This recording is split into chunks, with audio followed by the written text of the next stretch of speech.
Welcome back to the second episode of Reviews. I'll be hosting today. My name's Rue McNeil. I'm a modeller at Framestore. I've been there for a couple of years now. I have a few of the films that I've worked on recently down the side there. So the advice that I'll be giving is based on the knowledge I've gained in the industry, from mistakes I've made and how I've had to fix them, as well as some tips and tricks that I've picked up along the way. So in today's episode, we're going to be looking at Richard Chai and Yoel Pereira López. Sorry if I got the names wrong there, but we're going to go ahead and have a look at their stuff. Both of them got in contact through LinkedIn. So I'd just like to say a thank you ahead of time for them for letting me for using their work. I know it can be a little bit scary, but yeah, it's really helpful to the community and I really appreciate it. So let's go ahead and get started. So we're going to begin today by having a look at Yoel López's work here. Now you can see this is the website that he's provided me with his work. It's a very nice and clean intro. I always like a simple website like that, just simply 2 buttons rather than 20 pages. It's very appealing. The top of the page, I've immediately got an instant glance at his work and I'm interested, and rather than it being a bombardment of tiles, it's very clear that these are his 3 favourites, and then he has an additional page that you can go to look at if you'd like to further see his work. So we'll begin here by going into this one here called the In, and we'll see what's in there. Okay, so opening this up, and let's have a look through here. So this is a very nice and clean render here. It's quite a hodgepodge of different things. There's you've got this nice Celtic knotwork design in here, which can be a bit of a nightmare to model. So hopefully later on there's some wireframes so we can see that. It's a nice modelling down here. I'd be curious to know if this was done through some kind of hair mesh or done by hand. It looks more to me perhaps a hair mesh thing, which is a nice diversity of skills.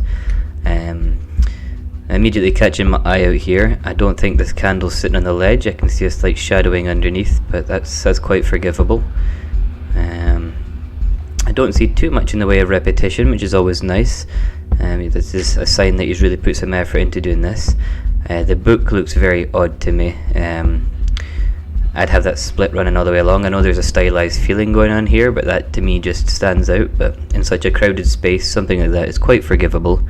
I'd be very curious to see what the wireframe is like in this, because I don't know if this is just an artistic choice or there's another artist that I've seen, a guy called Albert I used to work with. I'll put a link to his work below. He does a very similar style here, and I've tried this before myself as well, and I know that when you use kind of a matted out colour like this rather than something reflective, it can hide a lot of mistakes because you don't have those specular highlights to point out where there's errors in the topology. So we'll have a look through here. I'll probably skip past a few of these because there's close-ups, so I'm just going to keep going straight through till I can find a wireframe. Here we go. So what have we got here? If I'm looking at this immediately, the shark looks really nice. I like these nice sharp edges that are blended in. It's a nice clean flow.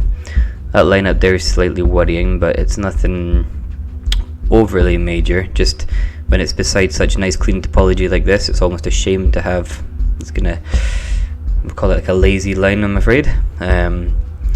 Fireplace, this all looks okay in here. Not sure what's going on there. This is a very weird bit of topology, but it's in a hidden area, so it's not the end of the world. The pig looked like it has a nice flow on it as well. If it was going to be animated, you've got your nice ending loops coming around here, so that would be fine for deforming. Same with the ears.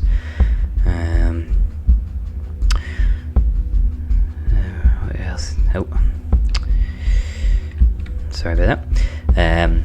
Now what we do have a problem here is with these. I know these are cuts into the wood, but having these odd we call them spiders, these 5-point meetings, having them right next to another one, right next to another one.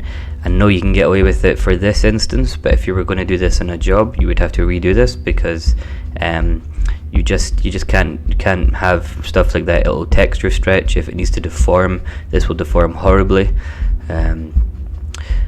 It's very easy to fix. I might do some examples at the end to show quick ways to go around fixing that, but apart from that, everything looks really nice and clean. So we'll just keep going down through here. Okay, some more wireframe here. Again, nice clean on the shark. I think that might be a replica of the shark from above. I'm not entirely sure.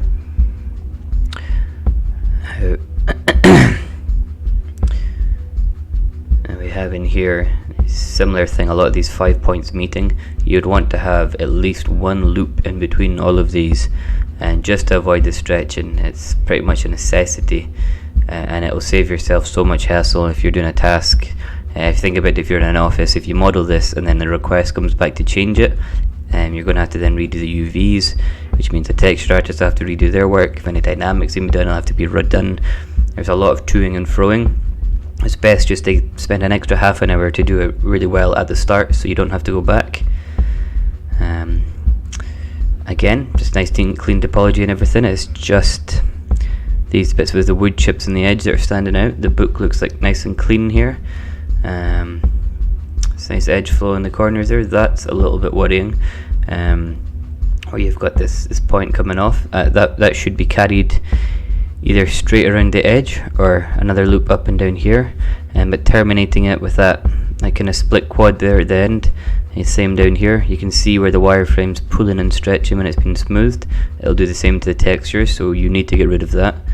And I can see the same problem with the pages here, but that could be avoided if that split was just carried all the way along, perhaps split into 2 separate meshes. That would make your life a lot easier, and it would get rid of those issues. I like the wee creepy eye peeking in there. Now what have we got going on here? Yeah, there's some of that Celtic knotwork, so yeah, that's really nice and clean. It's good to see that. Keeping the curvature, a nice even flow there, a nice spacing of topology. Yep, no complaints there at all. The helmet looks nice as well. Holes being cut in nicely, managed to retain, let me just check that. Yep, managed to retain the curvature. I can't see, it's a slight pinging around the edge there, but it's nothing too bad. The shield looks fairly clean, although there's a lot of this odd edge terminating here. You see how this edge here is straight, and then when this one smooths out because of this section here, it's pulling closer to the edge. So if you were having some kind of edge-based procedural on there, that would pull that texture over the edge, would distort it, and you'd have some problems there. We already viewed that one from the other side. Yeah, again, it all looks pretty nice and clean. I really like the knot work here. I personally, with I see up here, I would try and, let me just bring up my snip tool here. I would try myself to keep, instead of this line coming around here, I'd try and bring it up and back down, just so that you can keep that consistent flow. But that's a pretty simple thing. This is one I wanted to see the wireframe of. This is what we're talking about in the book here. You see we've got this split. It looks much nicer in the top because it runs all the way along. This could easily be brought along. Split this out into two different two different objects. It would look much nicer, because that just looks odd. I know it's stylized, but there's just something odd. And there's I'm gonna imagine when I open this up and see the wireframe, I can already imagine we're going to have, just let me draw this out here. I can imagine we will have something along the lines of a couple of edges that will come down here, and then this is going to kind of terminate up in here somewhere. It's probably going to have split polygons going on, and perhaps even an extra loop in there, because it looks like there's going to be a bit of a tightness here, which is given an odd crease. You can see it down there now. You can see the termination point up there. Let's have a look. So this is what was causing it. We've got these two loops coming up here, and it's joining into this odd end here. So yeah, they're getting this crease, but it's a tight crease. It looks almost metallic in nature rather than cloth, and you've got a lot of weird ending points here. So this would need a lot of love. This in particular, that would be really not good for general texture work. You would want to have this line. You want to have this you would want to add another loop in there, so you could have this coming straight across and along in there. You don't want to have this come into a point, I know it's just simple, just in here, just another line coming across, another loop across there. I would make that so much nicer, and to keep things consistent, because these are massive spacings. I'd probably have, sorry, I got my tablet at a funny angle here. Let me just create a new one. You'd want to have a couple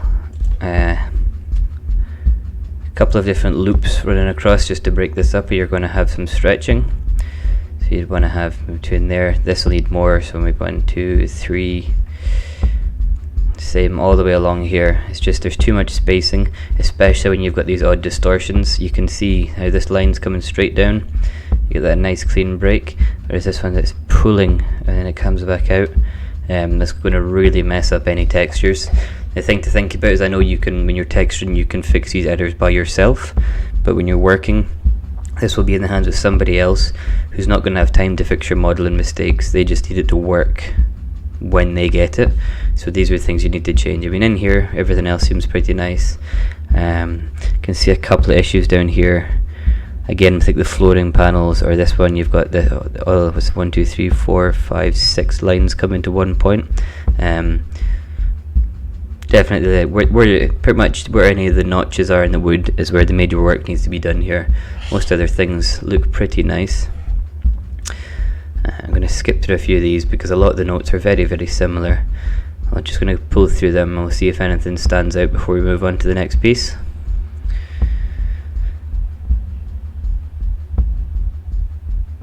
I'm seeing there what I said at the start, there's definitely a gap underneath that candle. It's catching a shadow.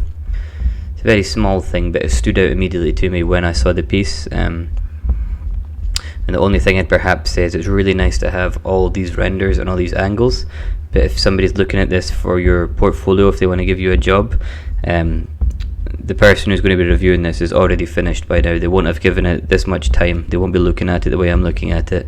You need to sell yourself in 30 seconds or it's pretty much a game over. Okay, so what we're going to do is I'm just going to go back to the main menu and we'll have a look at the next piece of work. So we have for the second part that we're going to look at here at this box bot. This is I really like this render. It's a nice style. You can see you got the kind of the warm and the cool light. The only thing that I'm noticing, I think it might be some kind of area light. I can see the break where the light's casting. That slightly draws my eye away from the center, so it's very simple. You could even just in Photoshop just kind of clone stamp it out or something like that, or even just crop it in. And there's this kind of weird line running across the top here. Simple thing, really easy to fix, and it'll help not draw the eye away. This is where I like to see. The wireframe is the most important thing if you're going to be a modeler. The body looks fairly nice, the legs look okay. Now there's issues up in here. It's the same as before in that previous piece we're looking at. There's a lot of these 5 to 6 point edges meeting up, especially in here. This is just bad topology in general, which is a shame because the rest of it looks nice and clean. We'll see if there's a closer view. I know there's quite a few renders here, so we'll go through them. I didn't notice that the first time. It looks like it's almost like a smiley face. You can see the eye and the mouth, which is a nice touch. If you're having real difficulties putting this topology in, I would just cut these shapes off and stick them to the surface. You don't need to have everything modeled integrated unless there's some specific technical reason you're going to be doing it. So if it's going to save you some hassle, don't worry about having to find this crazy topology. Sometimes you'd have to make it so dense that it would just not be worth it. I can see in here, this in here is yeah, really not nice. You can see how much this is stretching and this big curve, this edge is pulling up. It's going to be bad. It's just bad modeling, simple mistake. But when you're doing something so complex, it's easy to miss something like that.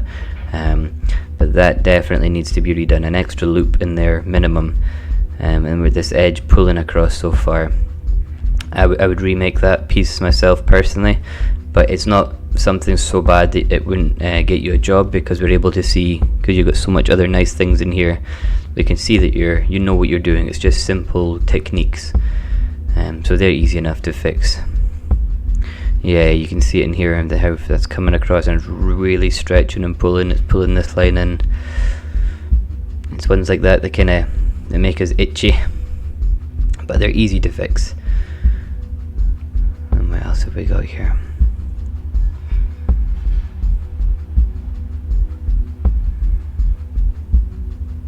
It's this very picky thing. I don't know if it's the lighting, but it looks like the wireframe changes density. I'm not sure. It might just be the composite. It is a bit nicer in here because there's a lot more intricate pieces, so it's nice to have a slightly lighter wireframe so that I can still read it without it getting jumbled. So nice little touches in here to make it kind of human. You got the wee fan on top there. Little things like that are helping a sense of scale. Although it does, to me, look slightly odd from a design point of view that you'd have, when I see this fan, I presume it's blowing into the character's face. But with the chair, I would imagine his head's going to be here, and with this closing, I'd imagine that this would just immediately get crushed. So it's a small thing, but if you were going to be selling this to a client, you're selling the design, you're selling the purpose. You got the nice features here. I can see these holes, so I know that without looking at this lid that there's going to be a registry point on the other side, so I know the function of this door is to close and lock into here, which is nice. But then this doesn't make sense to me, but it's a very small thing. It's generally really nice modeling. It's repetitive things. It's this little meetings of edges here. You see it's pulling up in the topology. There's ways to get around that. You could bring just an extra couple of loops round. It might make your chair a little denser, but that doesn't matter. If you need to go an extra subdivision up or put more loops in, that's much better than having bad topology.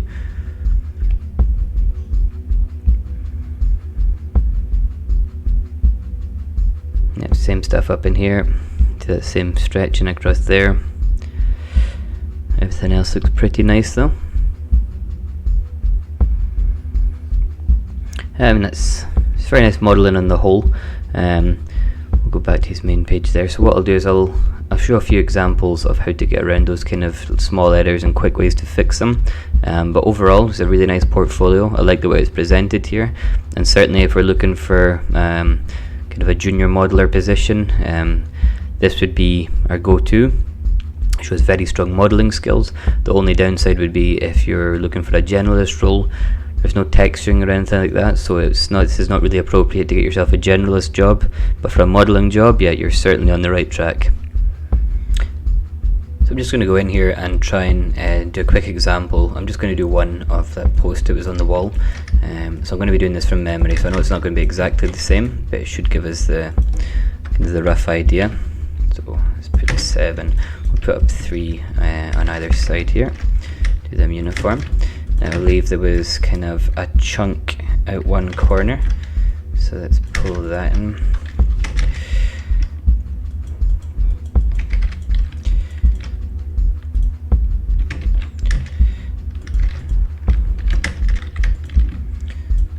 Just pop him in there. Oh, the snap point wrong. So I do have my working modo here, so even though I'm using separate tools from probably what you'll be using to study it, the techniques are all exactly the same. So we're just going to cut this section here out, and I'm going to mirror it over. If I remember rightly, those points were directly meeting, so we'll pull him out there.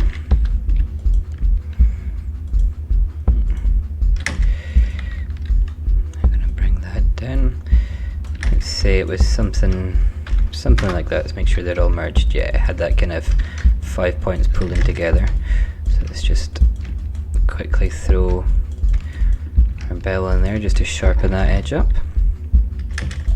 Should hold a bit better.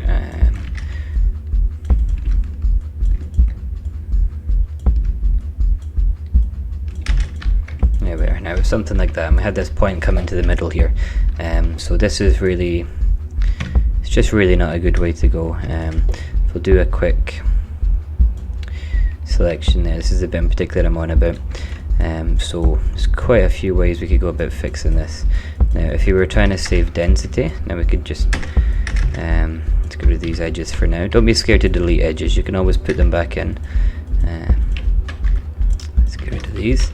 Now we could go something like kind of this direction when we could start blending the topology together. We could join these guys up here, and this would start putting this more in here, but still quite untidy. So if you're going for like a really low topology, that would probably be a good approach to take. And more what I would try and do is I would want to introduce more geometry. So I'd put in a loop here and here. Let's cut this up in that direction. Get another loop across here.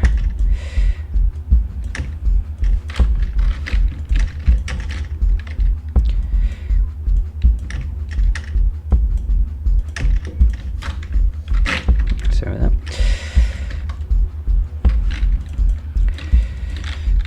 that. Let's just tidy this up. When I first start doing geometry, I'm normally quite messy just so I can get my flow. There's no point wasting your time if you're going in the wrong direction.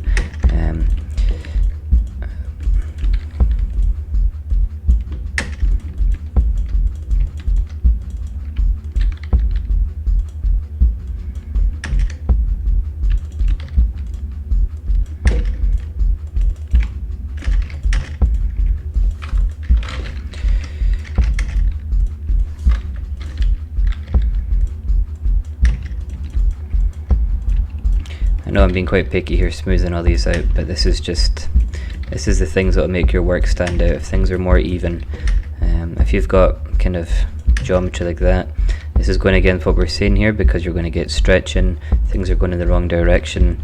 It's not what you want. You want everything to be uniform and clean, so that the deformation, textures, anything like that will all work. I'd probably go about this something like this. I'm keeping my edge flow, and I've got this these kind of buffers in between, so this edge is no longer pulling across. You'd have to put in some additional loops. I mean, if you're not modeling for games, this I see it in quite a lot of students. They seem very paranoid about the density of their topology. There's no reason not to have fairly dense topology. If you're using it for a VFX project that's going to be pre-rendered, it doesn't need to be real-time ready. Obviously I've not joined those up there, but you get this is how it would look, rather than let me just pull this back across here, rather than where you've got these edges meeting and you've got all this weird stretching and pulling. Just put some more geometry in between. It will certainly increase things. It'll make things look a lot better. And that one technique, it was essentially all the chips and cracks that I pointed out. That one technique would be the same thing to fix all of them, vastly improve your portfolio. And it'd be nice as well if it would be my suggestion if you had a more condensed version, because there is a lot of renders in there, to have maybe at the bottom or in the middle, have half as many renders in the middle, have a previous version, and then have the new version when you redone the topology to show that, okay, you had this nice overall thing, you found errors, and this is how I've learned to correct them, and here you can see my improvement. That's a massive selling point if you're coming in. It lets us show that how you're developing, and a big thing is that you're not scared to show you're developing.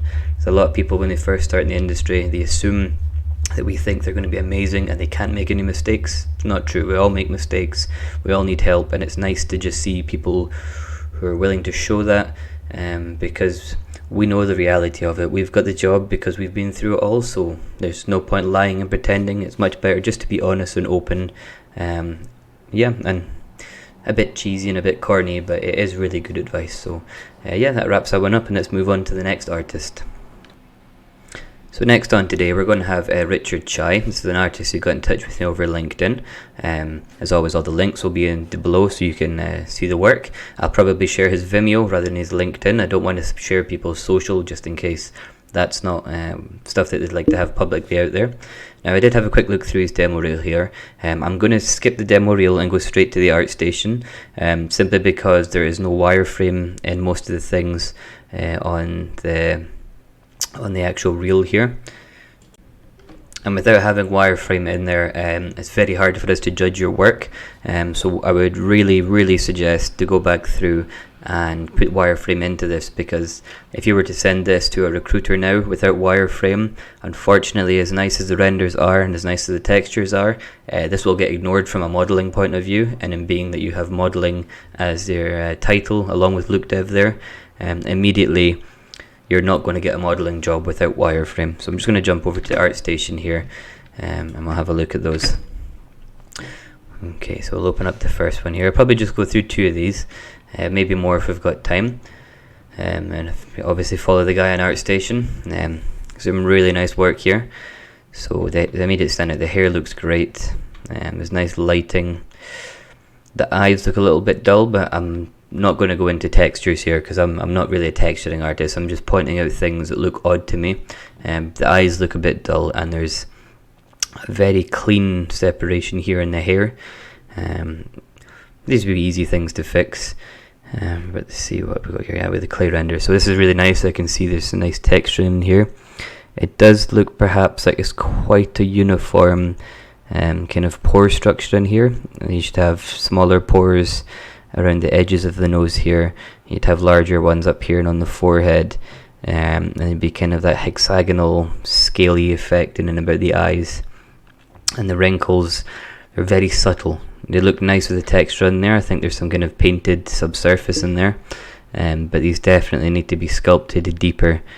You can really see that uniformity in the ear there. There's no difference between the cheek and the ear. They look very similar. And for the hair, it looks uniform width. I don't see any tapering. It looks like at the tip it's the same as at the base.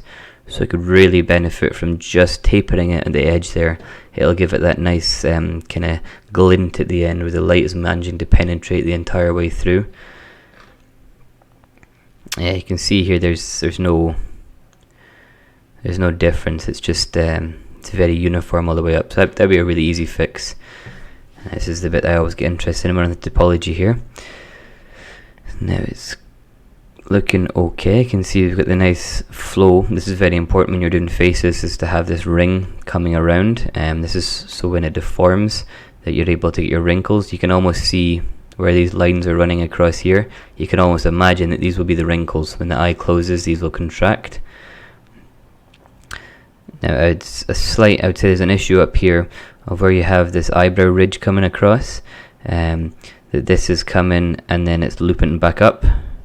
And you've got this edge just coming and going up there. You would want to have this rounded off in its own kind of separate island, because when the eyebrow moves, it's going to move as this section.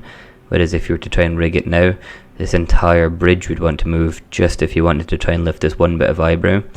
So that would certainly need some sorting. And I can see in the nose here as well, you got these edges are coming down and then they just flow straight down across the face. You'd want to kind of terminate these here. So when there was a lip raise, you would get the creasing in here, that you get the wrinkles, rather than if this lip raise is here, this entire nose would deform up and you'd have to go in and paint perhaps a more complicated heat map, which is you'd rather avoid, a weight map, not heat map. You'd rather avoid doing these complicated rigging things if it's possible, because what we normally do in a large studio is we'll have a base character which is pre-rigged, which we project onto a scan, and that way we don't have to go in and each time complete the same process over and over and over again. As we're working on lots of characters, you just want to optimize your time.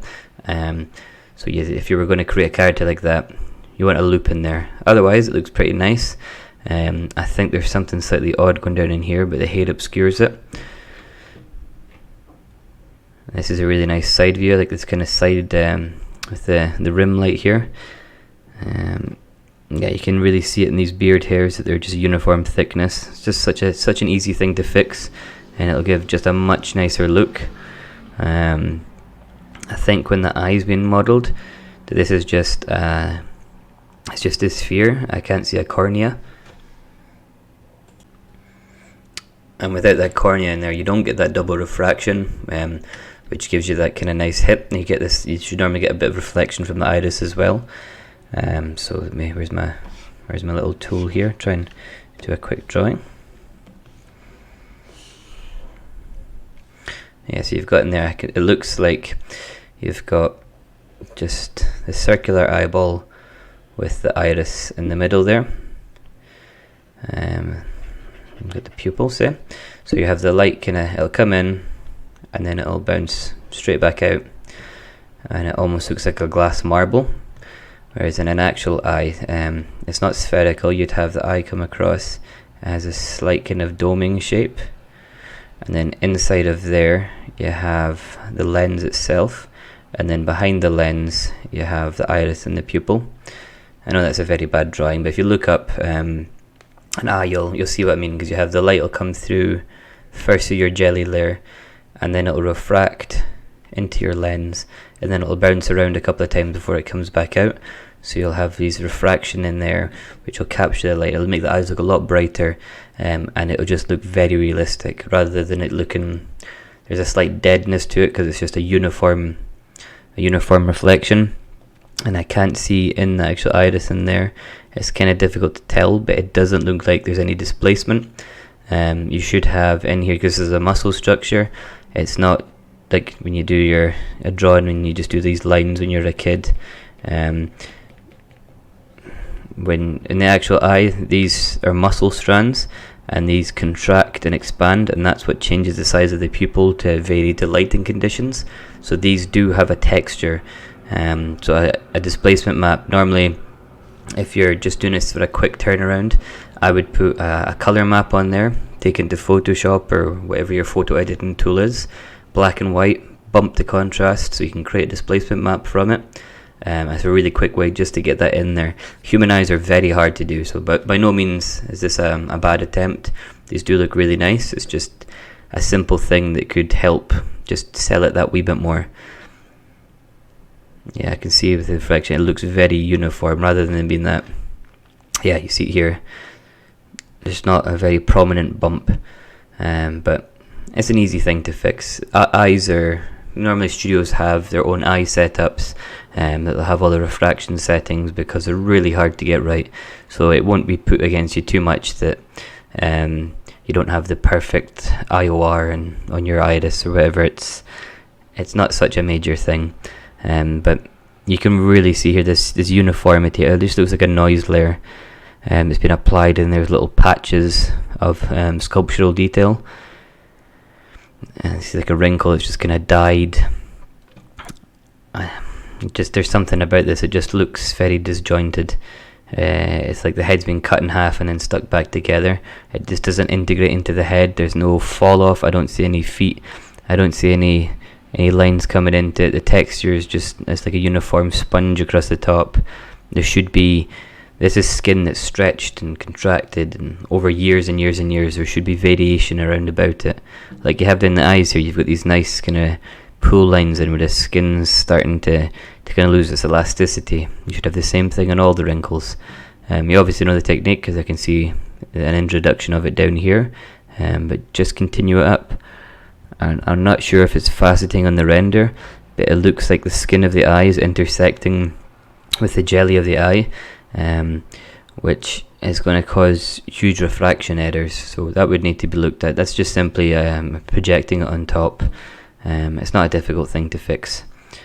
So let's go back to that main page there, and we'll have a look at the next model.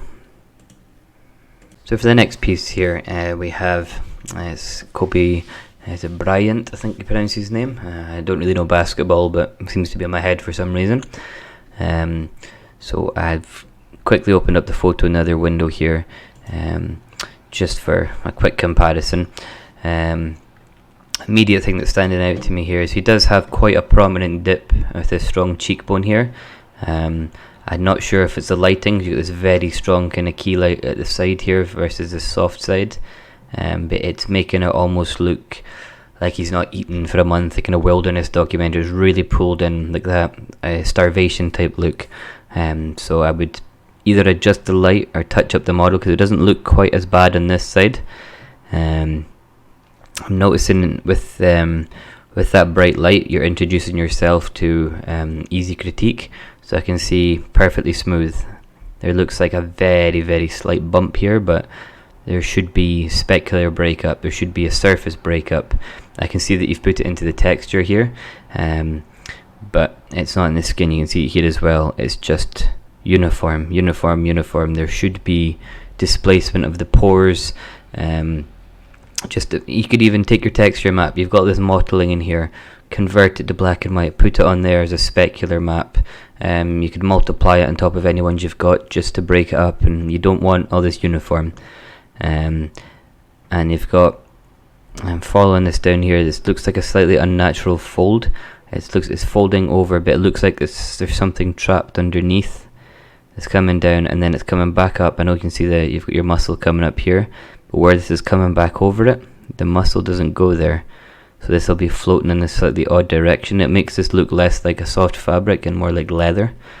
Just if you're introducing tension into fabric like this, it changes the dynamic of it. I can see here nicely, I'm almost imagining this is why this key light's been put in here.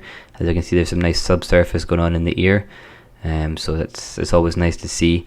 But it's slightly odd that it's only focused at the upper part here. It should come into the nice in the back. If you've got the strong light coming from the side, I would like to see some bleed through here, which would brighten up that inner ear structure. But this is more shading things, so this is not my main forte. But if you're going to be a look dev artist that you've got up there, you should really, when you're creating these things, spend a little bit of extra time just to go through and really think about what the material is. If you do a render and you see you've got that nice bit of subsurface scattering going on, think to yourself, why isn't it here? I should start to see like a red bleed through coming when this really strong light's hitting here. It should bleed through the cheek here as well. And all these sharp lines here, you've just got contrast. It's contrast. There's no bleed of light through. There should be that red map coming through. Let's go down here and let's have a look at the wireframe. Again, you get the nice loops in the eyes. It's the same problems as before. The mouth looks okay to me. I can see in here, I think that's the nose termination. It's quite hard to see, but I think they've got that loop around there to break it off, which is good. But again, you've got this coming around here, and there's no break for the eyebrow. You just go straight into the nose, which is going to make it difficult for rigging again. It's nice to see the map broken up like this. When we're reviewing your actual model and textures and everything, this is the way that it'll happen. It'll be broken apart into layers so you can go through and dissect them. Now there is, on this side, I know the light's less intense, but you can already see in here there's this slight breakup, there's this mottling effect. I know it's just it looks like a uniform noise that's been put on. But you can see the massive difference between smooth, and this little breakup. It just gives you that feeling of it's not plastic, it's not a smooth surface, it has some texture. It's a very simple thing to do. Just convert your diffuse map as before.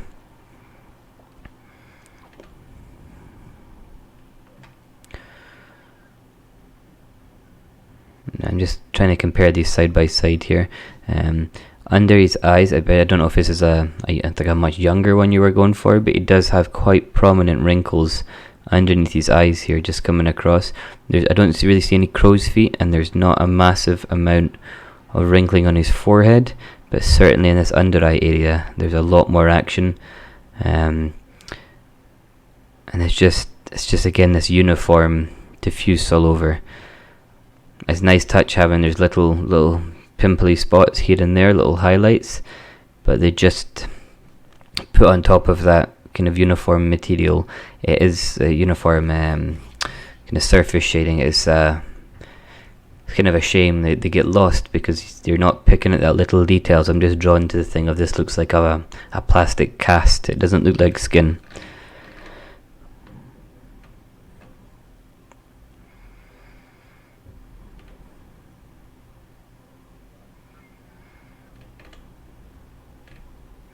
As a standalone, that looked really nice. So my comments of it looking like leather, like the wrong kind of material, that's just simply while it's interacting with something underneath. So I've got a reference point. Floating by itself though, that looks fine. That looks like an advertisement. I could imagine that in a shop window or something like that. I'm guessing from the way the textures look, that it's a projection from an actual image. Let's have a quick peek, see if we can see any telltale signs. Yeah, I'd say in here. I'd have to look at the jersey itself to be 100% sure, but it strikes me as slightly odd that you've got this pitting all over, and then in these edges where, this is my guess, this might be part of the design, but you'd have maybe a front-on view of this t-shirt, which you'd be projecting from, but then when you come to the edge here and you don't have that detail from where you're projecting, it's kind of going into this cross-hatch genetic texture fiber. So that might be something to look at, might be part of the design, I have no idea. We'll have one more quick look at another one of his works here. So have a look at this eye, because I'll be able to see if those things I was talking about earlier, if they're in there.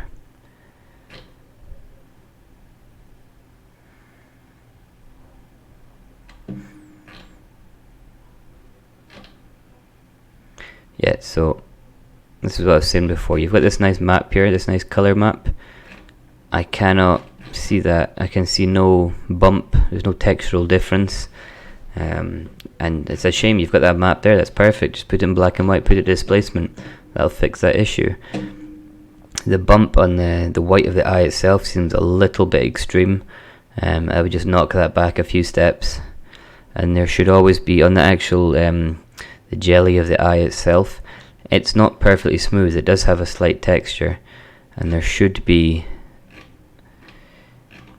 I don't know if there's any side-on views here, almost this, you got this map here,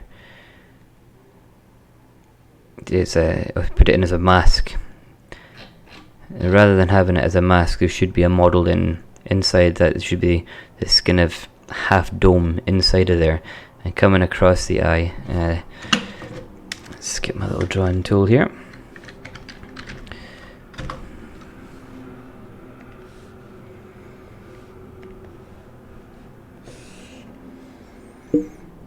So at the moment it looks to me as if this is just coming straight round, whereas this should come down and then it'll bulge out a bit, and then it'll come back down and round, and then inside of this, coming across here, you'll have your lens.